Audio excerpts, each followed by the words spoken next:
تو ہم یہ ضرور کہتے ہیں کہ فضائل اعمال جب حضرت شیخ الحدیث نے لکھی تھی تو مخصوص لوگ اس کو پڑھتے تھے جو ان سے عقیدت رکھتے تھے.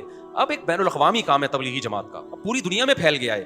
تو اب ایسی کتاب ہونی چاہیے جس میں صحیح احادیث ہوں, واقعات اس میں کیا ہوں, کیونکہ واقعہ کو تو جو آپ کو مانے گا, آپ کو صحیح سمجھے گا, وہ واقعہ مان لے گا. ہمیں کیا پتا, یہ بہت سے لوگوں کو نہیں پتا کہ یہ بیان کرنے والا مستند ہے بھی یا نہیں ہے. لوگوں کو تو کتابوں کے مصنفین کے نام نہیں پتا ہوتے.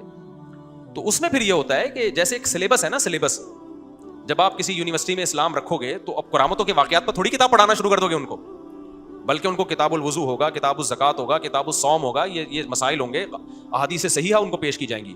تو اب تبلیغی جماعت کا کام دنیا میں اتنا پھیل چکا ہے کہ اب ہماری ناقص, ہم جو بہت ہی چھوٹے لوگ ہیں, چھوٹا منہ بڑی بات کر رہا ہوں میں, لیکن میں اپنی طرف نسبت کر کے نہیں, میں نے بڑے بڑے اہل اللہ کو, بڑے بڑے علماء کو یہ کہتے ہوئے سنا ہے, ان کی طرف نسبت کر کے میں یہ بات کر رہا ہوں کہ اب فضائل اعمال کے بجائے کوئی دوسری کتاب ہونی چاہیے.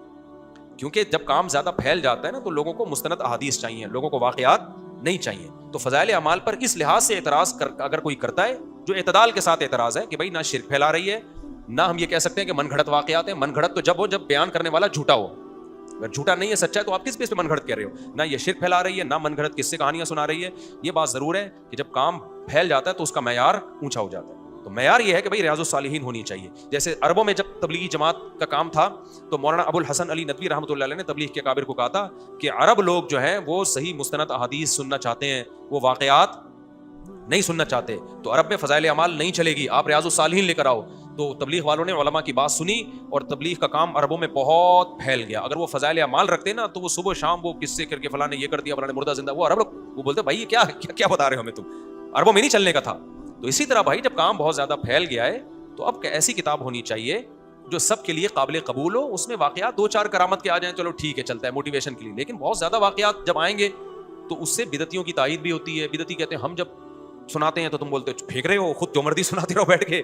تو بھائی اس کو کم کر کے کس کو لانا چاہیے, صحیح بخاری کو, صحیح مسلم کو, سنن ابی داؤد کو, سنن ترمذی کو. جیسے مشکات ہے اس کا فضائل کی حدیث لے لی جائیں اس سے, یا ریاض الصالحین علامہ نووی شافعی رحمۃ اللہ نے بہترین کتاب لکھی ہے, پوری دنیا میں ایکسیپٹیبل ہے.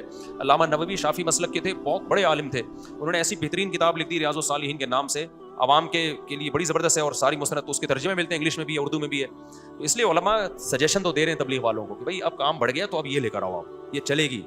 ورنہ فضائل اعمال کا جو ہے نا اب وہ اس حساب سے, جو جس حساب سے کام پھیل گیا اس حساب سے وہ معیار, اب کیونکہ میں اگر شہیدوں کے خون کی خوشبو کے واقعات ہی سناتا رہوں تو آپ بولے گے صاحب کوئی قرآن حدیث بیان کرو نا بیٹھ کے, ہو گیا 2-4 دفعہ تو چلتا ہے, یا میں اور کرامتیں ہی بیان کرتا رہوں بیٹھ کے. تو یہ اعتراض بنتا ہے. تو شرک والا اعتراض غلط ہے, جھوٹی قصوں والا اعتراض غلط ہے, لیکن یہ اعتراض صحیح ہے کہ بھائی جتنا معیاری کام ہے تو اس کے لیے نصاب بھی اتنا ہی معیاری ہونا چاہیے. یہ ایک سجیشن ہے جو تبلیغ والوں کو بڑے حضرات دے رہے ہیں. اب ان کی مرضی مانے نہ مانے یہ ان کا ہیڈک ہے, یہ ہمارا ہیڈک نہیں ہے. ہم تو کوشش کر رہے ہیں کہ مان جائیں, اس سے کام ان کا بڑھے گا, کم نہیں ہوگا. لیکن ہمارے ہاں مسئلہ یہ ہے نا کہ مقصود ہی ذریعہ بن جاتا ہے, جو ذرائع ہیں وہ مقصود بن جاتے ہیں.